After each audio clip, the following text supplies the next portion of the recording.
What's going on, everybody? Chump Change XD here. Hopefully you're all staying healthy, having a great day. In this video, I'm going to show you guys how to run your exhaust vent from your grow tents into your HVAC system. So this is where we're going to cut it in right here on this one. This is my return duct. So believe it or not, I actually read the comments, and I was reading a few, and some people were saying cut it into the supply duct, and I'm going to tell you guys the reason that I'm putting this into the return duct. So if I go into this duct right here, okay, this is where the air is being sucked back into. For one, my whole house filter is right here on the actual unit at the bottom next to the return. So anything going into that side is being filtered. Putting this into my actual return duct is going to basically just allow the heat to radiate into my house. The 6-inch fan blowing into there is gonna force it out that way regardless. And on top of it, I can turn my house fan on and just leave it on normal fan mode, and it would suck the heat and throw it around. The reason you don't want to put it into the supply duct, I mean, correct me if I'm wrong, anybody in the chat, feel free. When this furnace kicks on, this is going to be pumping up, and if there was another feed coming into it, yes, they'd both travel this way, but say you had a blockage down the line somewhere, then guess what? This furnace is now going to be burning up that fan because it's pushing super hard, and it's trying to put this force down into this fan, which is also going to stress this fan out. And then on top of that, your cards are never going to be cool. It's going to be fighting each other, and you're screwed. So your cards are going to shut down, you're going to have issues. That's why I'm putting it into the return duct. It just makes the most sense for me. It may be different for you guys, but you know, obviously to each his own, you guys can do what you want. Right here, I'm gonna go over a lineup of tools that you guys will need to do this. So I went to Home Depot this afternoon. I had the 6-inch collar from yesterday's video. If you guys didn't see that, please go check it out. I'll leave a link above. I purchased an 8-inch collar. Then I went by my garage and I picked up my tin snips. I have a flathead screwdriver. I had a hammer here, and I picked up this guy, which is a crimper to crimp the ends of the ductwork if I need it crimped to be able to slide that piping over it. You guys will see that in just a few. I'm sure I'll need it. Then obviously I got my razor knife and my Sharpie, okay? Couple things I purchased today. This new pair of tin snips. It's actually a 45-degree angle. I didn't have a pair of these because I'm a plumber, not a HVAC guy. These are awesome to use because they keep your hand, when you're cutting, off of the actual metal. These ones right here are more straight, so your knuckles will be dragging on the metal while you're trying to cut it, and it's a huge pain in the butt to turn those, to be honest. It's way easier to cut and turn this one. So this is a right-handed pair of tin snips. Then I saw this, which I thought was super interesting. This is a all-metal core flathead screwdriver that has like a notch in the side, so you can basically just drive this screwdriver right into sheet metal and it should cut it fairly easy, which is what we're going to do with the normal flathead screwdriver. But I kind of want to try this one out. It really wasn't too expensive. It was like 16, 17 bucks. I thought it was pretty cool, but you guys don't need to do this. You can use any tools that you have kicking around that will be useful. This is probably one thing that you're really going to need. That's probably what you're going to have to get, but my opinion, you guys can use the tools you have kicking around, so I wouldn't go out and spend a whole bunch of money. This right here, 8x6-inch reducing coupling, okay? I don't have my 8-inch fan for the that exhaust vent pipe right there. Like, this is my 6-inch, okay? So I'm gonna take this and I'm gonna put it on the 8-inch that I actually cut into here to reduce it down to 6 and connect the tubing right to the top of that. All right, so without further ado, what we're gonna do right now is basically start cutting the insulation off. I gotta mount my camera so you guys can watch me do all this. Also, real quick, I did throw in this meter box right here, and I, as you can see, brought the rig forward and the PDU forward as well. I basically just wired in that meter and that meter box. I actually got this from Red Llama Crypto. Thank you so much. You guys don't know who he is, go check him out. This wire right here, I ran over to my panel and I basically wired a plug on the end of it, and I just screwed it in, or plugged it in rather. And then the other side goes into this meter box and I wired it up. Plug is down here on the bottom for the PDU. Same thing, locking outlet, and boom, everything's here. So let me get the camera set up. Let me get this step stool here situated with all the stuff on it so I can reach it, and yeah, we'll go from there. All right, so here we are. Camera's all set up. So I'm gonna be cutting in right here in the center of this tape mark and this tape mark. So you guys can see that there is a reducer right here. There's like a little bit of a 45 angle. So this went from like a 12 to like a 10 or something, all right, on this plenum here. So these tape marks are joints. You're not gonna be able to cut through the joints. They are like thick metal. You can't put a traditional collar there. I mean, I'm sure you could, but you're taking out the structure of the actual plenum, so leave it alone if you can. First things first, so you gotta like bend this tab straight and get it into the groove, and then basically it kind of clicks together. Honestly, these are really crappy most of the time and they usually pop apart. You need to get it tied together somehow. Even if you gotta run tape across it for the time being, just do it. What we're going to do is put this dead center, and then we're gonna take a Sharpie and we're going to mark around this entire thing. Right in a circle, make sure it's all marked. So then when you pull it off, you have a black circle. So that's where we're gonna cut. I'm gonna literally take my razor blade and just drive around this thing real quick, and we'll get it cut out.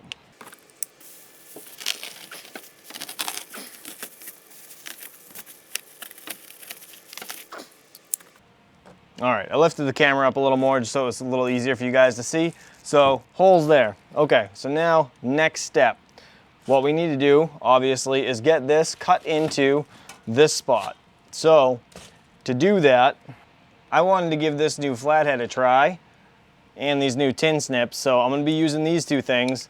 So basically the little demo end right there, I'm gonna put that flat on the ductwork, right in the center, and I'm basically just gonna hammer it at a 45-degree angle. All right, so now I suggest you guys shut your furnace off before you break into your actual ductwork. Just little side note. All right, so I'm gonna hammer this a little further. Wow, this thing actually works fantastic. Then what you're gonna do is take your snips and you're gonna drive it in between the metal, and you're gonna have to start cutting. It's a pain in the butt to get it started, but once you get started, you're usually pretty good.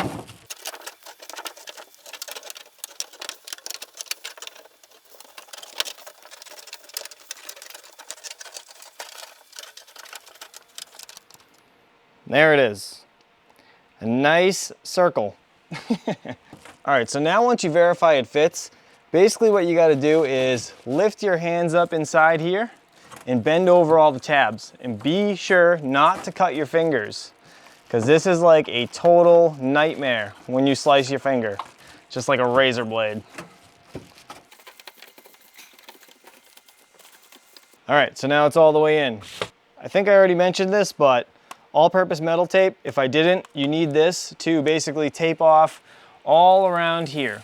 As you can see, this is all like, you know, bubble wrapped, and they did use metal tape here. So that's what they do. They use metal tape to hide the seals and cover the seams. So that's what you're gonna do all around this. So what I do is I rip a bunch of little pieces and I basically will just ride around until the entire seam is actually covered up.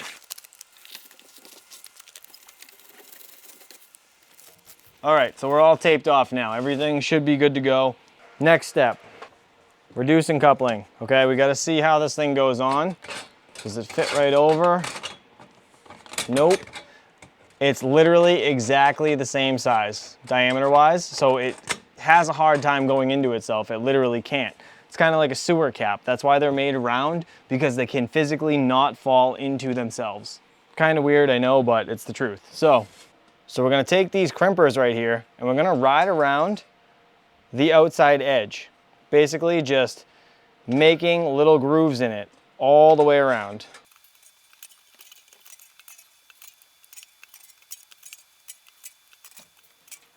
All right, and when you're done with it, it's gonna look like this. It physically makes it just that much smaller. So as you can see, this thing now, because it's all pinched, actually goes inside. So now what you want to do, again, you want to get the metal tape and you want to tape all the way around it. I mean, you could screw it in, but again, this might be covered up at some point for me anyways. I don't know if it's going to stay here forever, so I'm just going to tape it because tape's just as easy to cut.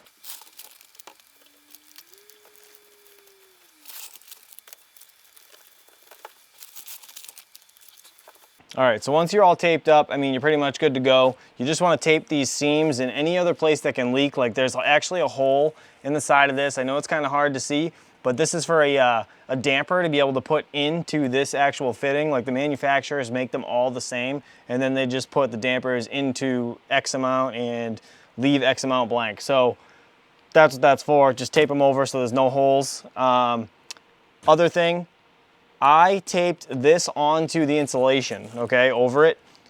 Typically what you want to do is tape this onto the actual plenum. So you could cut the insulation back, fold it back, push this directly to the metal and tape it there. Honestly, I might end up driving a couple screws into this anyways just to hold it up. You know what, let me do that. Let me go grab a couple screws and I'm gonna zip this thing up and then we'll tape over those as well. All right, so I just got my screw gun, a couple zip screws. I'm just gonna blast a couple in. I just want it to be a nice solid connection, that's all. So now you can tell it's much sturdier, it's not like as loose. But again, if you guys open the insulation and you actually taped it to the metal, like metal to metal instead of metal to insulation, you wouldn't have that wiggle. All right, so now that everything's taped up, we're all good to go. We're gonna need to put this on, obviously. This is, again, most likely not going to fit over this metal. It's just so tight that it literally is like right there. It's hard to do sometimes. So let's see, if I can get this on, then we'll roll with it. But if I can't, you know what? We're gonna crimp it, but I forgot to tape this seam. So I'm gonna tape that right now. And now I'm gonna crimp it.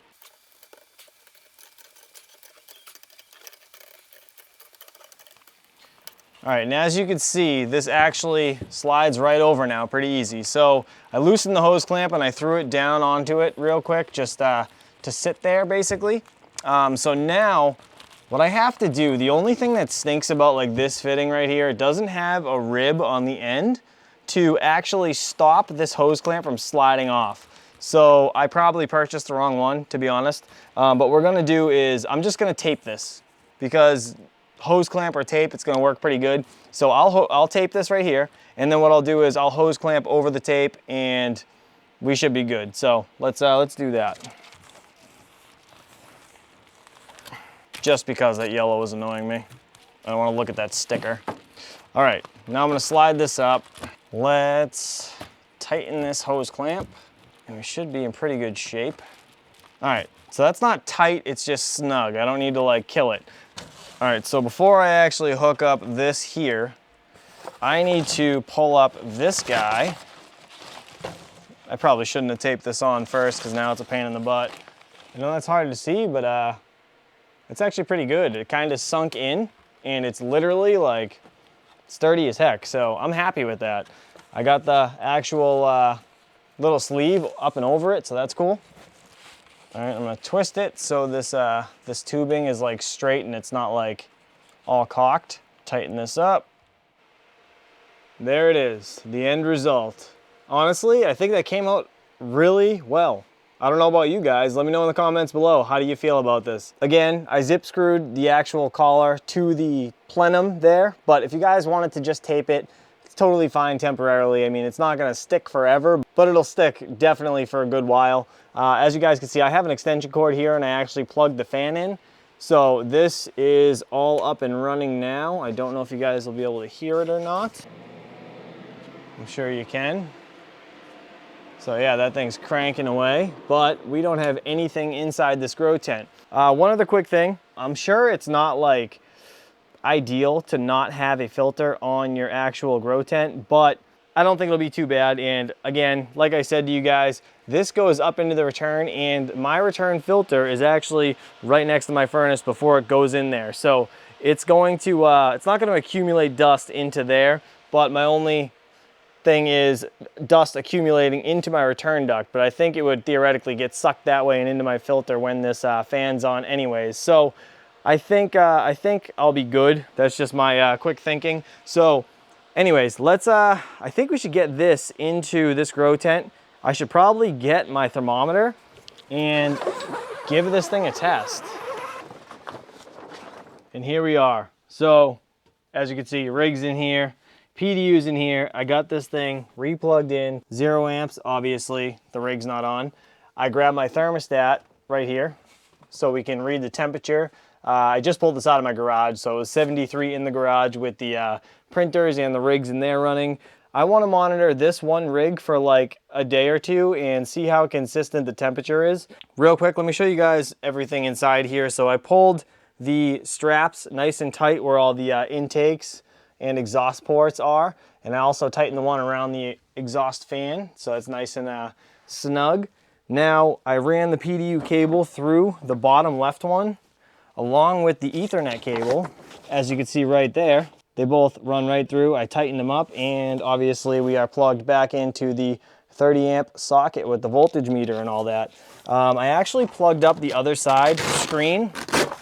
I'm gonna open this one for now because obviously the rig's on this side of the actual grow tent. Let's get this thing fired up and let's get this all zipped up, ready to go.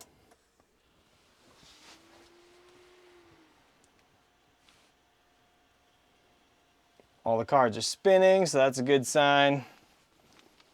Man, this is so weird.